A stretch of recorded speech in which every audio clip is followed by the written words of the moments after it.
सिया एक छोटे से गांव की लड़की थी जिसे जंगलों में घूमना बहुत पसंद था। हर शाम वह पास के जंगल में चली जाती और घंटों वहां की खूबसूरती निहारती। लेकिन एक दिन जंगल में कुछ अजीब हुआ। जब सिया एक पुराने बरगद के पेड़ के पास पहुंची तो उसने झाड़ियों के पीछे हलचल सुनी। जब उसने ध्यान से देखा तो एक सुनहरी फर वाली सुंदर लोमड़ी खड़ी थी। उसकी आंखें असामान्य रूप से चमक रही थीं, मानो वह कुछ कहना चाहती हो। पहले तो सिया डर गई, लेकिन फिर लोमड़ी धीरे धीरे उसके पास आई और अपनी पूंछ से जमीन पर अजीब निशान बनाने लगी। ये निशान किसी गुप्त संदेश की तरह लग रहे थे। सिया ने गौर किया कि ये निशान गांव के पुराने कुएं की दिशा दिखा रहे थे, वही कुआं जिसे सालों पहले एक रहस्यमयी घटना के बाद बंद कर दिया गया था। सिया का दिल तेजी से धड़कने लगा। आखिर ये लोमड़ी उसे वहां क्यों भेजना चाहती थी? अगली रात जब पूरा गांव सो रहा था, सिया अकेले कुएं के पास गई। अचानक उसे वहां किसी के चलने की आवाज आई। उसने टॉर्च जलाई और जो उसने देखा उससे उसकी सांसें थम गईं। कुएं के पास वही लोमड़ी खड़ी थी, लेकिन इस बार उसके पीछे एक परछाई भी थी, मानव जैसी परछाई।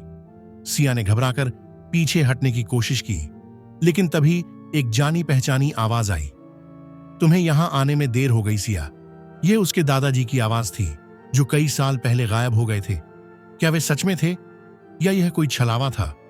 और लोमड़ी क्यों चाहती थी कि सिया इस गहरे रहस्य से पर्दा उठाए?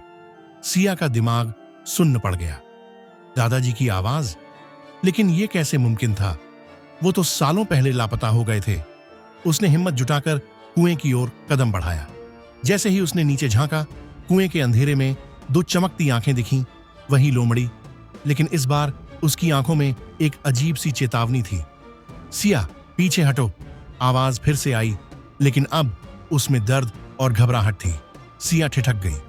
तभी एक ठंडी हवा का झोंका आया और कुएं के चारों ओर घनी धुंध छा गई।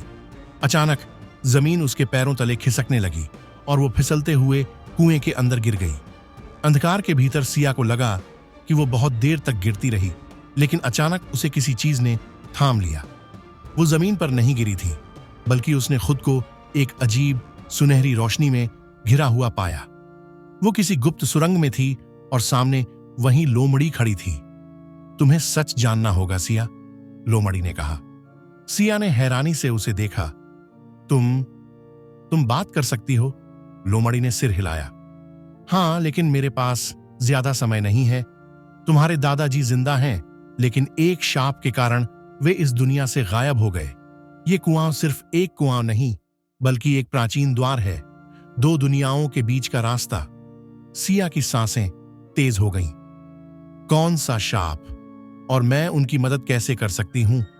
लोमड़ी ने अपनी आंखें बंद कीं और धीरे से कहा, तुम्हें अदृश्य किताब ढूंढनी होगी जो इस सुरंग के अंत में छिपी है।